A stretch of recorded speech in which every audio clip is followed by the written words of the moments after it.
उत्तराखंड के भीतर किस तरह से और खुद को मजबूत करेगी, इसकी पिच बीजेपी ने अपने 2 दिनों की कार्यसमिति की बैठक में तैयार कर ली है।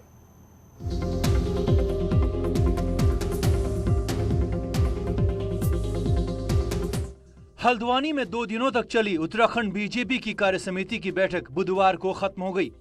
खास बात यह है कि इस कार्यसमिति में प्रदेश के सभी दिग्गज नेताओं ने शिरकत की और कार्यकर्ताओं के लिए संगठन की मजबूती का टारगेट सेट कर दिया, ताकि पहले निकाय, फिर पंचायत और फिर लोकसभा चुनाव में कमल खिलाया जा सके। हमने आने वाले समय के सारे कार्यक्रम अपने कार्यकर्ताओं को दिए हैं, जिसमें मंडल की 252 कार्य समिति हैं, 14 जिलों की कार्य समिति हैं, 9 जिलों का प्रशिक्षण है, हमारा प्रदेश का प्रशिक्षण है, विधायकों का प्रशिक्षण है। इन सबको भी हमने जुलाई में कार्यक्रम करने हैं। मोदी जी के सुशासन के, सेवा के, समर्पण के और गरीब कल्याण के 8 वर्ष, ऐतिहासिक 8 वर्ष पूरे हुए हैं।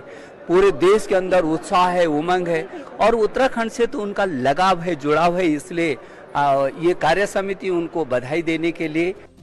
2 दिनों की इस कार्य समिति में खासतौर पर पीएम मोदी की 8 साल की सरकार का धन्यवाद किया गया। साथ ही 2024 में होने वाले लोकसभा चुनावों को 93% वोट हासिल कर जीतने का लक्ष्य भी तय किया गया।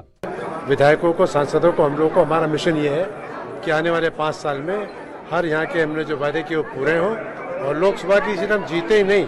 अब जो लक्ष्य बन गया है 93% वोट का, ये हम प्रयास करेंगे कि लोकसभा में भी उम्मीदवारों को 93% वोट मिले। 45 वोट हैं, सीटें हमें मिली हैं और पुष्कर धामी ने एक परचम लहराया है। 94% वोट लेकर के इतिहास रचा है। ये सब जनता जनार्दन और कार्यकर्ताओं को मेहनत है। शर्मा कोरोना के कारण लंबे समय बाद हो रही बीजेपी की इस कार्य समिति में कई गंभीर विषयों पर भी चर्चा हुई, जिसमें पार्टी और सरकार के बीच कोऑर्डिनेशन पर सबसे ज्यादा जोर दिया गया, ताकि पार्टी के संकल्प पत्र में किए गए वादे पूरे हो सकें। बीजेपी कार्यसमिति के 2 दिनों तक चले मंथन से क्या अमृत निकल कर आया है, ये तो आने वाले वक्त में पता चलेगा। लेकिन अभी फिलहाल इतना जरूर है कि बीजेपी कार्यकर्ताओं को आने वाले वक्त के लिए बहुत ज्यादा काम मिल चुका है। शैलेंद्र नेगी, न्यूज़ 18, हल्द्वानी। और देहरादून से बड़ी खबर आ रही है। यहां पर 4 धाम यात्रा में स्वास्थ्य सेवा में सुधार के लिए सरकार ने कमेटी बनाई है। सरकार ने डॉक्टर सरोज नैथानी की अध्यक्षता में 4 सदस्यों की एक एक्सपर्ट कमेटी बना दी है, जो यात्रा रूट पर स्वास्थ्य सेवाओं का निरीक्षण करेगी और निरीक्षण के बाद ये कमेटी सरकार को सुझाव देगी। कमेटी के गठन को लेकर स्वास्थ्य सचिव राधिका झा ने आदेश जारी कर दिए हैं। हम आपको बता दें कि अब तक 4 धामों में अभी तक 18 लाख से ज्यादा श्रद्धालु दर्शन कर चुके हैं और अब तक 182 यात्रियों की स्वास्थ्य कारणों से मौत हो चुकी है।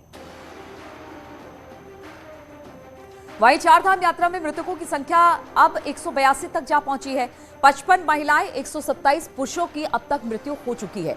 गंगोत्री धाम में 14 लोगों की मृत्यु हुई है। यमुनोत्री धाम की बात की जाए तो यहां पर 62 लोगों की मौत हुई है।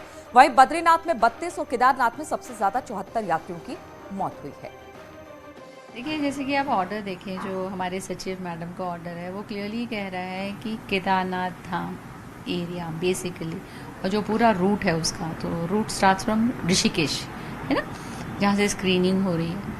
और इसमें जो लोग हैं, एक्सपर्ट्स हैं, तो आप देखें 2 पल्मोनोलॉजिस्ट हैं जो आपके चेस्ट और लंग्स के ऊपर स्पेशलिस्ट है और एक कार्डियोलॉजिस्ट है। एंड तो बहुत अच्छी कमेटी है ये। सो बेसिकली हम लोग पैदल जाएंगे, पूरा 16 किलोमीटर हम वॉक करेंगे, तो यात्रियों को भी देखेंगे साथ साथ, थोड़ा आइडिया लगता रहे, फिर उससे हमें आइडिया लग जाता है कि हमें और क्या फैसिलिटी ऐड करनी है। वैसे तो आज की तारीख में जो हमारे सारे MRPs हैं वेल इक्विप्ड हैं, ऑक्सीजन है, पल्स ऑक्सीमीटर है, इमरजेंसी ड्रग्स हैं, इवैक्यूएशन के लिए पूरा सिस्टम है, सब कुछ है। फिर भी कई बार एक स्पेशलिस्ट की नज़र से जब देखें तो यदि कोई कमी उनको नज़र आती है तो उस तरह से हम आगे ना काम करेंगे। और 4 धाम यात्रा में पहुंचे हैं रिकॉर्ड